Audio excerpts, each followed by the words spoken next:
thème de ce message, c'est à Golgotha. Le thème de ce message, nous allons parler de Golgotha encore. Donc conviendra avec moi que on ne peut pas aussi parler de Golgotha sans toutefois parler de tout ce qui s'est passé autour de Golgotha. En comprenant cela, nous allons comprendre le poids de ce que Jésus-Christ a porté, la dette qu'il a payée, dans le nom de Jésus-Christ de Nazareth. Vous savez, à Golgotha, le prix a été payé. La dette du péché a été entièrement payée, a été entièrement réglée une fois pour toutes. À Golgotha, c'était une bataille rude, une bataille focalisée, oui, sur la personne de Christ seul. Parce que toutes les dominations avaient les yeux rivés sur lui seul. Toutes les autorités, tous les esprits dans le lieu céleste, toutes les royautés ténébreuses avaient le regard sur la personne de Christ seul. Oh, il était déjà préparé depuis Gethsémani. Quand nous lisons Colossiens chapitre 2, verset 14, la Bible dit qu'il effaçait l'acte qui nous condamnait, qu'il effaçait l'acte dont les ordonnances nous condamnaient. Les ordonnances qui nous condamnaient, Christ les a effacées. Et qui subsistaient contre nous, il les a détruits en les clouant à la croix. À la croix, sur le lieu du crâne Golgotha, il y avait cette condamnation, il y avait cette dette qui pesait sur nous. Et cela, oui, pouvait nous éloigner, pouvait nous couper définitivement de Dieu. Et c'est de manière gratuite, que Christ seul est accepté de pouvoir monter et de pouvoir payer ce prix. Et quand nous continuons ce voyage, vous voyez qu'est-ce qui s'est passé à Golgotha. Quand tu regardes à Golgotha, nous pouvons compter qu'il y avait trois croix.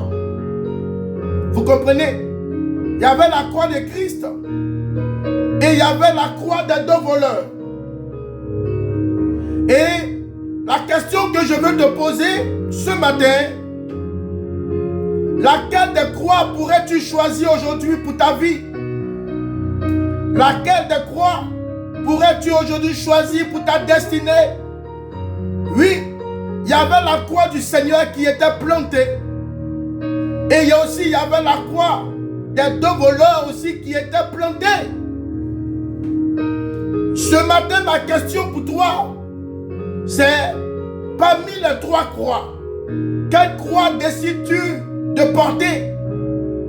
Est-ce la croix du Seigneur ou la croix des deux bandits, des deux malfaiteurs ou des deux voleurs? Et tel sera ton choix, tel aussi serait l'amplificateur de ta destinée. Tel sera ton choix, tel sera, oui, l'amplificateur de ta vie, de ce que Dieu aurait prévu pour toi. Parce que nous avons un choix à faire. Notre choix, c'est de choisir la véritable et l'unique croix. C'est de choisir la véritable et la puissante croix. La croix de Christ n'est pas juste le poteau qui a été planté dans la terre. C'est une croix qui va même au-delà même de ce que nous voyons. C'est une croix spirituelle. C'est une croix surnaturelle. Et cette croix est enveloppée par la vie éternelle. Lorsque cette croix, à ton choix et au goût de tes désirs. Ton regard sera porté sur cette croix. Laisse-moi te dire que quelque chose de Dieu sera planté en toi. Veux-tu choisir la croix des deux bandits? Cela rejaillira par ton caractère. Comment tu te comportes? Comment tu vis Christ? Comment tu vis dans cette société d'aujourd'hui? C'est par ton caractère qu'on saura que tu as fait le choix des deux croix. Tu as fait le choix des trois croix, notamment les deux croix des voleurs, par ton caractère. Et je prie que ton caractère ne t'éloigne pas de Dieu. Ce matin, je suis là, comme cette voix unique qui crie ce matin pour toi. Choisis la bonne croix. Choisis la croix de Christ. Choisis, oui, le bois qui était planté sur le sol de Golgotha. Il faut choisir cela et tu vivras. Vous comprenez que avant d'aller au lieu du crâne, au lieu des ossements, au lieu de la perdition, Christ a perdu beaucoup de sang. Il en a perdu. Il en a perdu. Et c'est dans le sang que se trouve la vie. C'est dans le sang que se trouve la protection. C'est dans le sang que se trouve la restauration. C'est dans le sang que se trouve, oui, la rémission des péchés. Et c'est par le sang qu'aujourd'hui nous sommes nettoyés. C'est par le sang qu'aujourd'hui nous pouvons nous approcher au pied de la croix et demander à Dieu de nous nettoyer. C'est par son sang. Et il y a le sang que nous voyons, le sang physique, le sang qui est rouge d'une couleur vive, et aussi le sang spirituel. Le sang spirituel nettoie ta vie plus que la pureté que tu peux voir, la blancheur. Le sang spirituel nettoie tes organes. Le sang spirituel nettoie ton être. Mais ce que le Seigneur a dû faire d'abord, c'était le sang physique, le sang visuel, le sang du toucher qu'il devait mettre d'abord en évidence lorsqu'il était flagellé. Parce qu'il a perdu pratiquement un tiers de son sang. Que dis-je? Peut-être même plus. Et après, qu'est-ce qui se passe? Les Romains de surcroît se permettent même de lui faire porter la croix. Laissez-moi vous parler de quelque chose. Quand vous vous permettez de porter un peu plus d'études, vous voyez que les deux voleurs ont été simplement fouettés. Peut-être même qu'ils n'ont même pas été fouettés. Mais la Bible porte l'accent sur la flagellation de Christ. Il a été flagellé à telle enseigne que le lieu où il était, c'était que du sang. Il n'y avait pas d'espace où il n'y avait pas le sang. C'était que du sang. Que du sang. Vous comprenez? Et en plus, on lui demande, après l'avoir tailladé, après l'avoir décimé, on lui demande de porter la croix. Quand on est là, on parle de la croix, on pense que c'est facile. Christ a porté notre croix et il est parti, oui, à Golgotha. Vous pensez que c'est facile de le dire? Oui, c'est facile de le dire, mais pour ceux qui se permettent de pouvoir aller plus dans la profondeur de l'étude, ils comprendront que la croix n'est pas que du bois. La croix, c'est plus que du bois. Et vous voyez, quand vous analysez les choses, vous voyez que le bois, normalement, le bois n'est pas aussi lourd. Le bois de Christ, ou je pourrais dire la croix que Christ a portée, quand nous voulons comprendre, quand nous lisons comme ça, nous voyons que c'est juste un bois qui a été, oui, formaté, qui a été taillé dans la forme de la croix qu'il a portée. Mais pour te faire comprendre aujourd'hui que ce que Christ a porté, c'était plus que du bois, c'était une poutre. C'était une poutre. Vous comprenez? Et cette poutre, c'est vrai que c'est du bois, mais c'est du bois qui est lourd. Vous comprenez? C'est avec cette poutre que les menuisiers utilisent pour pouvoir construire les maisons. Oui, c'est avec cette poutre que les menuisiers utilisent pour pouvoir mettre dans l'angle des maisons. Parce que la maison a 4 angles. Et c'est sur ces 4 angles qu'on doit poser ces poutres-là. Ces poutres-là, ce sont des bois qui sont taillés et qui pèsent entre 30 et 60 kilos. Peut-être même plus. Et ces poutres-là, ça pèse. Donc, après l'avoir flagellé, après l'avoir bâillonné, après l'avoir dissimé, là où même il a perdu un tiers de son sang, où il était pratiquement évanoui, où il n'avait même plus de capacité, où il n'avait même plus de force, où il n'avait même plus de ténacité, où le vent soufflait sur lui. Il ne connaissait même pas la longueur du vent, le poids du vent. Il ne pouvait même pas savoir le rythme du vent, où il voyait tout en noir devant de lui, parce que son sang était en train de quitter de lui. Son sang était en train de gicler partout. Tout le lieu était que le sang de Christ. On lui demande, en plus de cela, d'aller porter ce bois-là, cette poutre de 50 kilos, de 60 kilos, et de porter jusqu'à Golgotha. Hey! Quel double mort! Quel double mort! C'était difficile pour lui. Mais il l'a fait. Mais il n'a pas pu tenir. Et ensuite, Simon de Cyrène est venu prendre la relève. Vous comprenez? Golgotha se situe, oui, à la sortie de Jérusalem. Golgotha se situe à la sortie de Jérusalem. Et lorsqu'on parle de Jérusalem, on dit la ville du grand roi, la ville du Créateur, là où les décisions sont prises, là où les scribes connaissent la loi, là où les grands prêtres connaissent, oui, la loi, connaissent la Torah, là où le Seigneur se manifeste. C'est à Jérusalem que le tabernacle, que l'arche du Seigneur a été mise au temps de David. Vous comprenez? La cité de David, la cité du grand roi. Et c'est aussi à Jérusalem, à la sortie de Jérusalem, qu'on parle de Golgotha. Qu'on parle de Golgotha.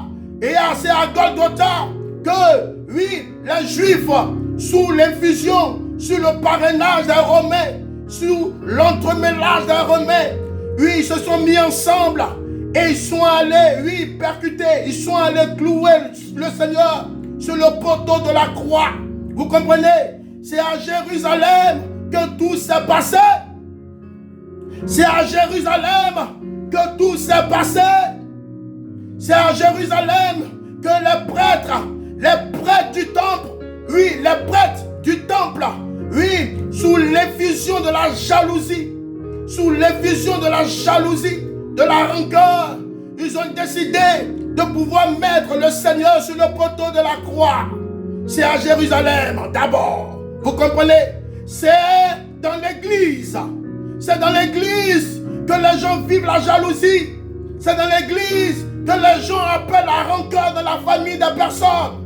C'est dans l'église que les gens commencent, oui, à pouvoir préparer des coups contre ton frère. C'est dans l'église que les gens s'asseyent à pouvoir préparer des coups louches contre quelqu'un qui veut s'attacher à Dieu. C'est dans l'église que tout commence. C'est dans l'église. C'était des personnes qui connaissaient le Seigneur. Et on demande au Seigneur de porter cette poutre-là. Cette poutre qui est lourde, à tel enseigne qu'il ne pouvait même pas. Avec tout son sang qui est sorti, tout son sang qui est sorti de son corps, on lui demande de porter cette poutre. Et il a fait des efforts, il a porté cette poutre. Et il est parti.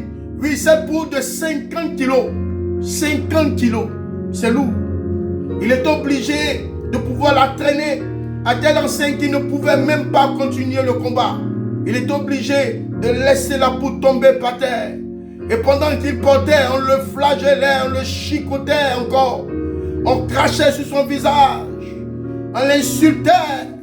Et il prenait ces coups-là. Il continuait la lutte. Il continuait la lutte.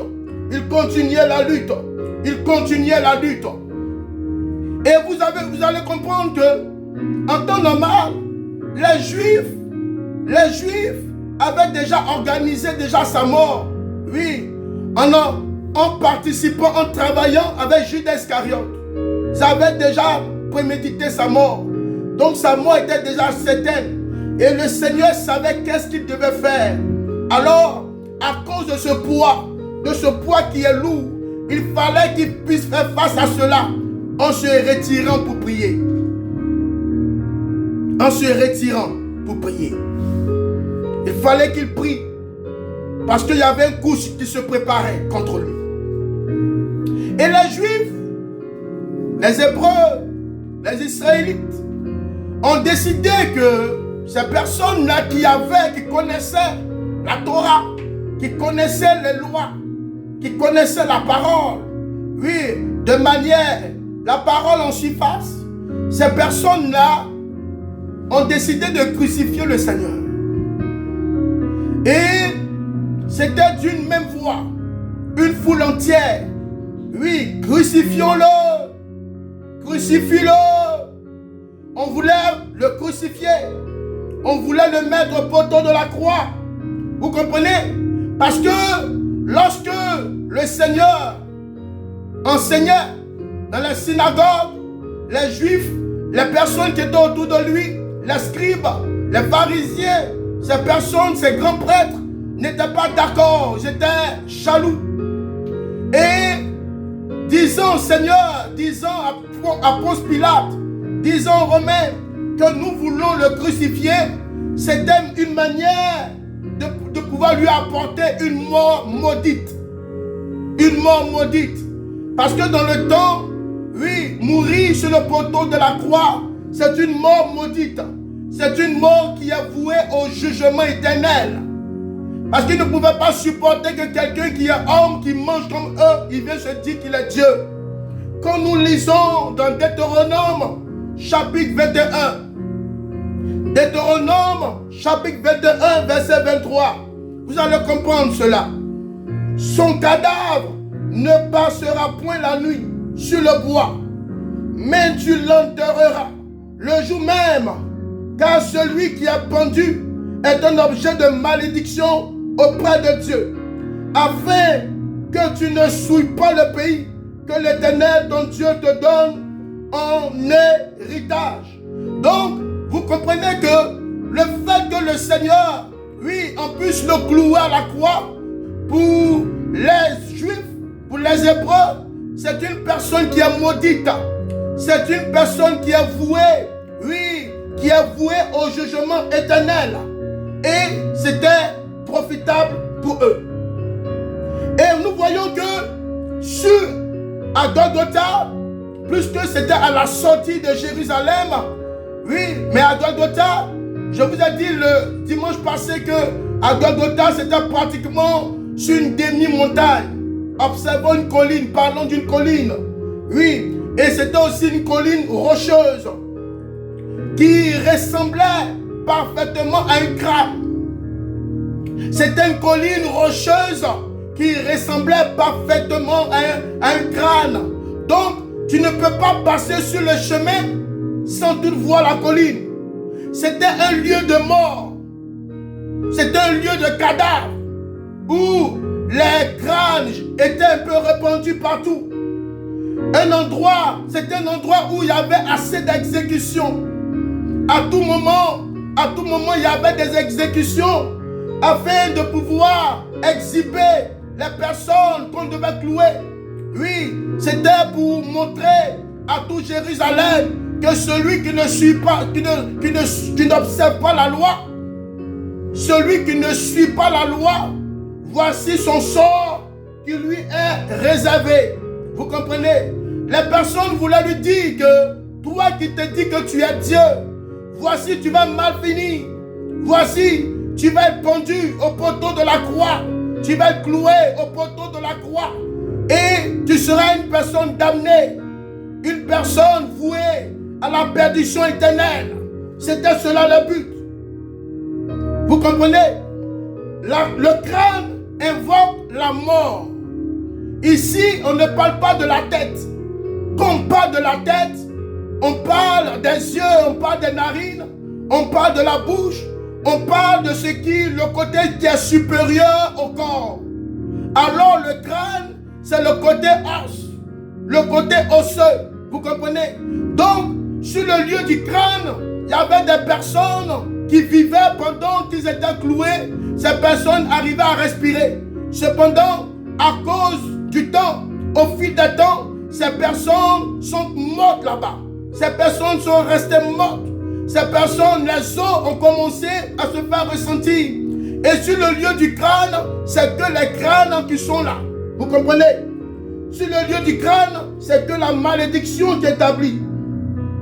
Dieu a choisi un lieu de mort pour manifester la vie à Golgotha. Dieu a choisi un lieu de mort pour manifester la vie. Parce que toutes les personnes qui allaient là-bas, c'était que de la mort. Ces personnes ne pouvaient pas revenir. Quand bien même que ces personnes pourraient même avoir des familles qui pouvaient pleurer, qui pouvaient aller supplier Pilate, s'il te plaît, ne tue pas mon fils, ne tue pas mon frère, ne tue pas mon père ni ma mère. Oui, quand tu t'en vas sur le lieu du crâne, sache que ton os va sortir là-bas. Ton os sera là-bas, sur le lieu du crâne. Ton corps part, tu pars vivant. Cependant, tu vas ressortir mort. C'est un lieu de honte qui devient un lieu de gloire.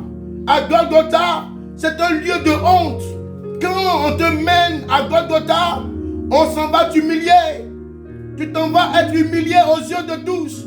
Parce que à Jérusalem, les personnes qui te regarderont ne pourront pas s'approcher de toi. C'est un lieu d'isolation.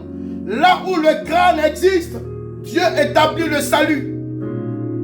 Donc pendant que les Juifs étaient en train de préméditer, étaient en train d'organiser leur coup contre le Seigneur, Dieu était en train de préparer le salut à Golgotha. Pendant que Ponce Pilate était en train de donner le verdict, Dieu était en train de préméditer, d'organiser une résurrection. Vous comprenez que toute chose concourt au bien de ceux qui aiment le Créateur. Le lieu de Golgotha a appelé le lieu de l'homme ancien. Le lieu de Golgotha est appelé le lieu de l'homme qui doit mourir. Parce que pour devenir une nouvelle créature, tu dois aller à Golgotha spirituel. Notre Golgotha spirituel, oui, c'est de faire face à ce qui se présente à nous. Notre Golgotha spirituel, c'est de monter sur la colline et de montrer, de dire à Dieu que quand bien même que je sois crucifié par le péché, je vais mourir dans la chair, mais je vais te ressusciter par ton esprit. Parce que c'est l'esprit qui vivifie, c'est l'esprit qui apporte la résurrection, la restauration. Notre Golgotha, c'est de faire tuer l'homme fort à l'intérieur de nous. C'est de faire tuer l'homme fort à l'intérieur de nous. Nous allons lire la parole dans le livre de Romains. Romains 6:6. Romains 6:6. Sachant que notre vieil homme a été crucifié avec lui. Sachant que notre vieil homme a été crucifié avec lui. Notre vieil homme a été crucifié avec lui où? À Golgotha. Où? Dans les lieux des ossements. Où? Dans les lieux des cadavres. Où? Notre vie a été crucifiée. Notre vie ancienne a été crucifiée. Nous devons crucifier notre vie ancienne.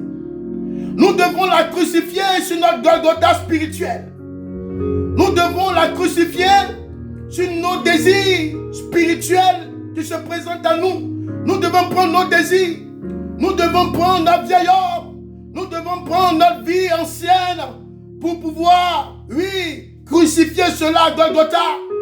Parce que si ton Golgotha spirituel n'est pas mort, tu ne pourras pas revivre. Je répète. Si ton Golgotha spirituel, tu ne tues pas ta vie à Golgotha, tu ne peux pas revivre. Tu ne peux pas revivre. Tuer sa vie à Golgotha, c'est de laisser ta vie ancienne. Tu dois l'abandonner à Golgotha pour que ton esprit parte à Dieu, pour que ton esprit parte au Père, pour que ton esprit soit restauré. C'est à Golgotha qu'il y a le changement. C'est à Golgotha que Dieu accepte de te couronner. C'est à Golgotha que Dieu se tape la poitrine pour dire que réellement tu es son fils. Il dit, sachant que notre vieil homme a été crucifié avec lui. Je ne pouvais pas imaginer que pendant qu'ils sont en train de crucifier Christ sur le poteau de la croix, le vieil homme aussi est en train d'être crucifié. Vous comprenez? Afin que le corps du péché soit détruit, pour que nous ne soyons plus esclaves du péché. Tout se passe à Golgotha. Le Golgotha spirituel de ta vie, c'est ton moi. Le Golgotha spirituel de ta vie, c'est ce que tu ne veux pas faire pour Dieu.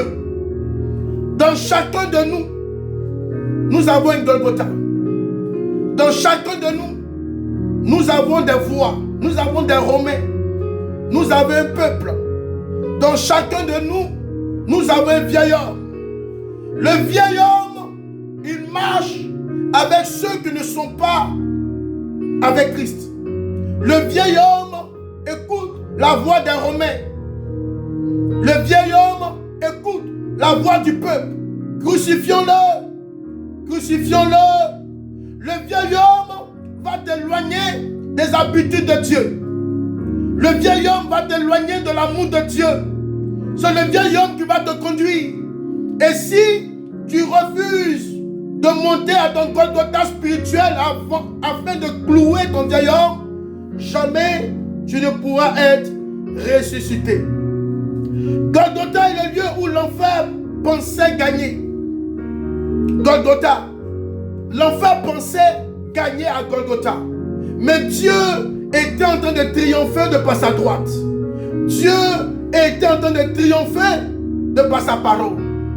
Le Dieu que nous annonçons, c'est un Dieu qui est grand. C'est un Dieu qui est capable. Ton Golgotha spirituel doit être cloué.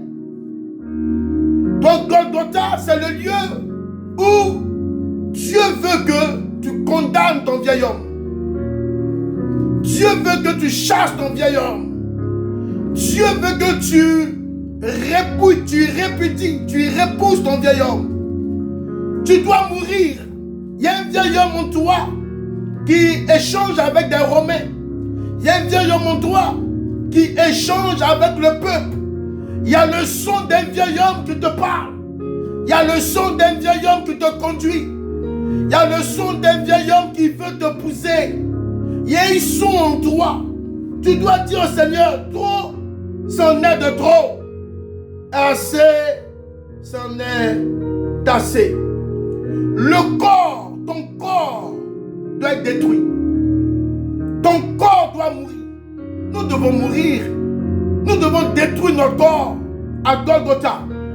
Aujourd'hui, ce n'est pas forcément le Golgotha Chanel, le Golgotha que la parole de Dieu nous parle. Dans chaque vie, il y a un Golgotha. Et c'est ta rencontre entre toi et ton Créateur. Nous allons lire Genèse. Par la grâce de Dieu. Genèse. Genèse, chapitre 3, verset 15. Genèse, chapitre 3, verset 15. Il dit, je mettrai inimitié entre toi et la femme, entre ta postérité et sa postérité. Celle-ci t'écrasera la tête et tu lui briseras et tu lui blesseras le talon. Donc je disais tantôt que ici quand on parle de la tête, vous voyez, on parle de tout ce qui est au supérieur encore. Donc dans le plan de Dieu, oui, ceux qui sont à Golgotha, qui ont accepté de tuer leur corps, n'aie pas peur d'avancer, n'aie pas peur de continuer, parce que celui qui en toi est fort, celui qui en toi est plus fort que celui qui est dans le monde. À la croix, le Seigneur était seul.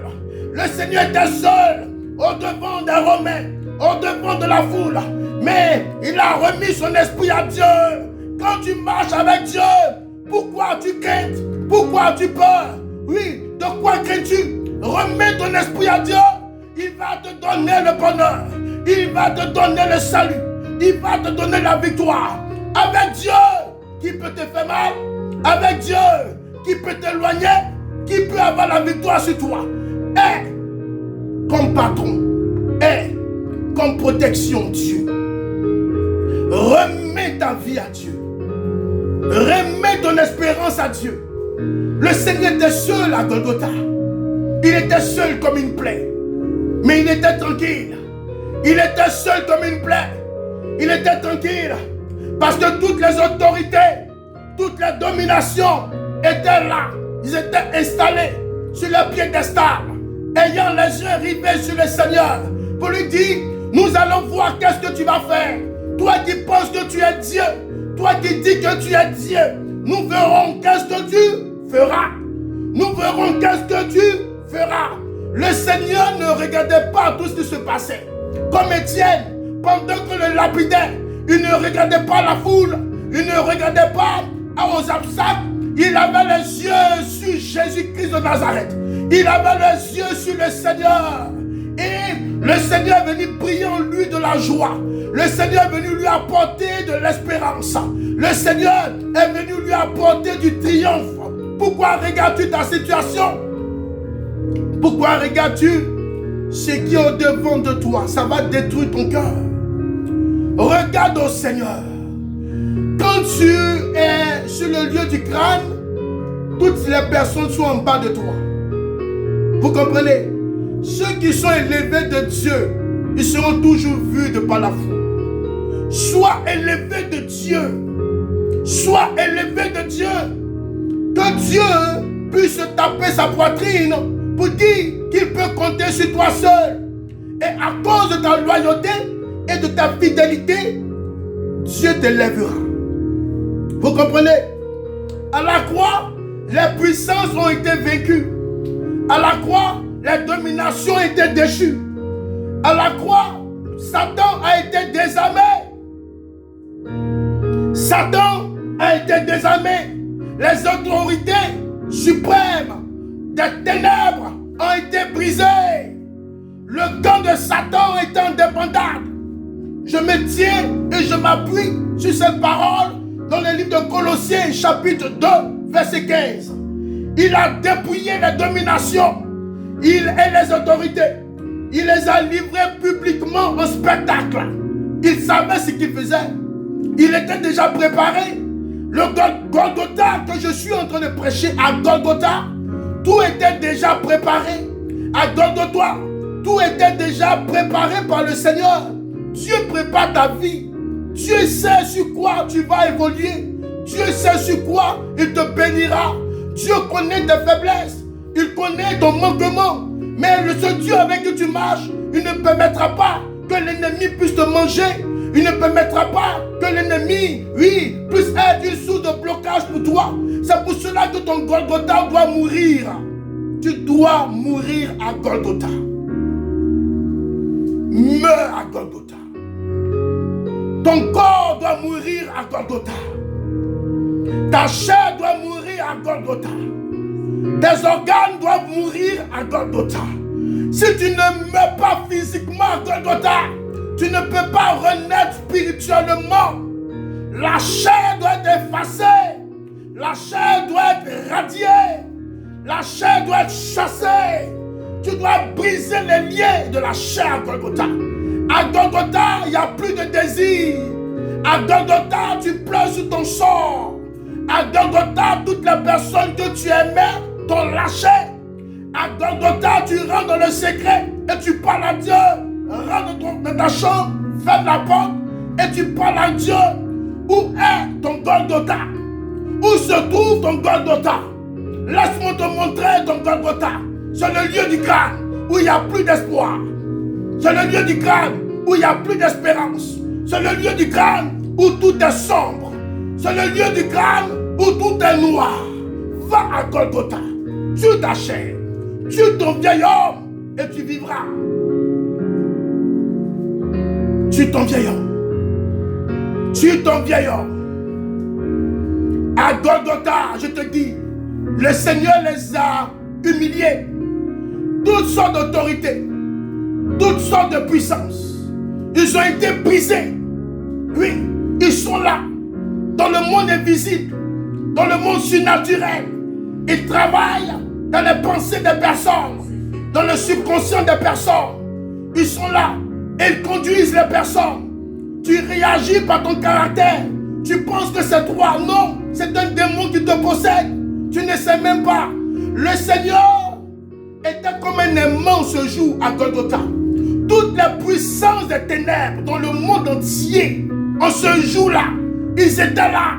Ils étaient réunis. Ils avaient les yeux rouges, rivés seuls sur le poteau de la croix.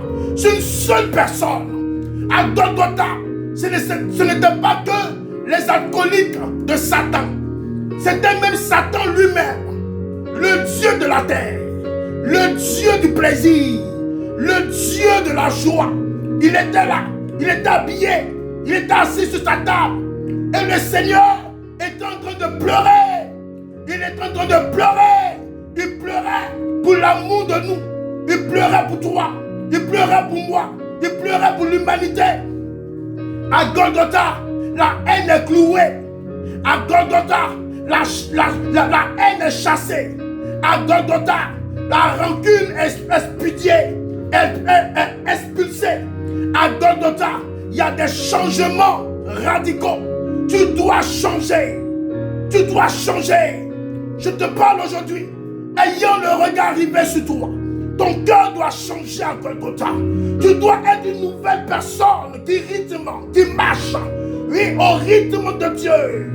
À Golgotha, les autorités ont été chassées, ont été expédiées, ont été chassées à Golgotha.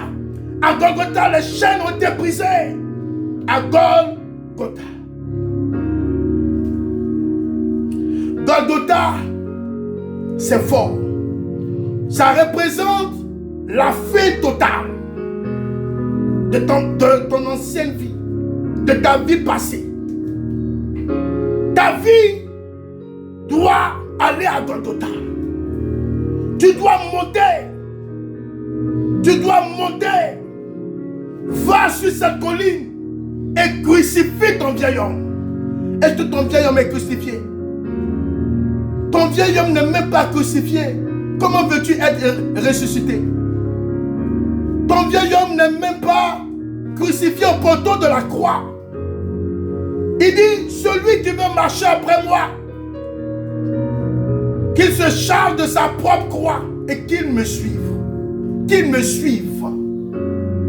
Tu n'oses même pas porter ta croix. Alors tu ne peux pas être crucifié avec le Seigneur. Porte ta croix. Et cette croix, je te montre la seule direction. Ce n'est pas dans ta chambre. Ce n'est pas dans ma chambre.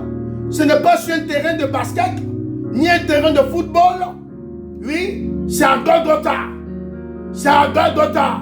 C'est sur cette colline que le Seigneur va pouvoir te montrer aux yeux de tous.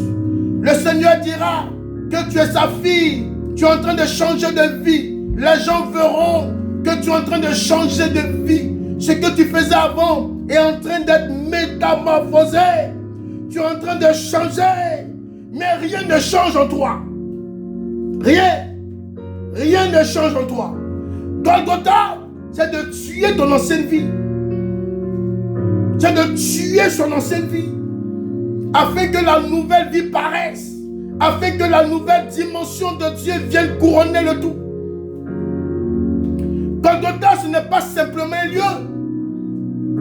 C'est un état de changement. C'est un état de changement de corps, de comportement, de pensée. À Golgotha, c'est le lieu où ton vieil homme doit mourir.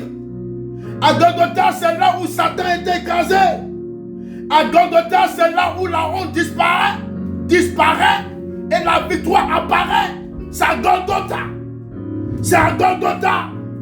À Golgotha, c'est le lieu où tout est accompli. À Golgotha, c'est le lieu où tout est accompli. Tout est accompli. À Golgotha, c'est la transformation des cœurs. Les cœurs même les plus endurcis. Ça se passe à Golgotha. Je répète. À Golgotha, c'est le lieu où les cœurs les plus endurcis. Ça se passe à Golgotha. Le cœur du Romain était très endurci. Très endurci. Lui-même, il a participé à la crucifixion du Seigneur. Et quand le Seigneur, oui, a rendu l'esprit à Dieu, et que, oui, la situation a commencé à changer dans l'atmosphère. Le Seigneur est parti autour de 15 heures. Oui, autour de 15 heures. Entre midi et 15 heures, quelque chose est en train de se passer. Le ciel a commencé à changer. Tout le monde a commencé à déguerpir le lieu. Parce que, oui, la puissance de Dieu est en train de se répandre. Le Romain qui a participé à sa crucifixion, où son cœur le plus endurci a commencé à changer. Voici sa parole. Il dit, certainement celui-ci était fils de Dieu. Lui-même, il a témoigné. Qui es-tu pour ne pas témoigner de Dieu? Même le Romain a témoigné. Tu dois témoigner de la part de Dieu. Ton cœur doit être transformé. Tu dois épouser la paix de Dieu dans ton corps. Tu dois épouser la paix de Dieu dans ta famille. Tu dois épouser la paix de Dieu dans ta génération. Parce que Dieu compte sur toi pour changer les choses. T'as entendu? Dieu veut changer des choses pour ton âme, pour ta vie et pour ton appel. Golgotha, lieu du sacrifice. Golgotha, lieu de la souffrance. Tu refuses de mourir à Golgotha. Tu ne peux pas ressusciter avec le Seigneur. Tu refuses de mourir à Golgotha. Tu ne peux pas voir la gloire de Dieu et la victoire cachée que Christ a pour toi. À Golgotha, c'est le lieu de l'accomplissement. C'est le lieu de la révélation où tout est caché. Ton bonheur est caché à Golgotha. Ta vie est cachée à Golgotha. La maladie de ton fils est cachée à Golgotha. Tes projets sont cachés à Golgotha. Tu dois monter sur cette colline. Tu dois monter et mourir. Laisse-toi crucifier et tu verras. Le troisième jour ne te touchera pas. Que Christ te ressuscitera.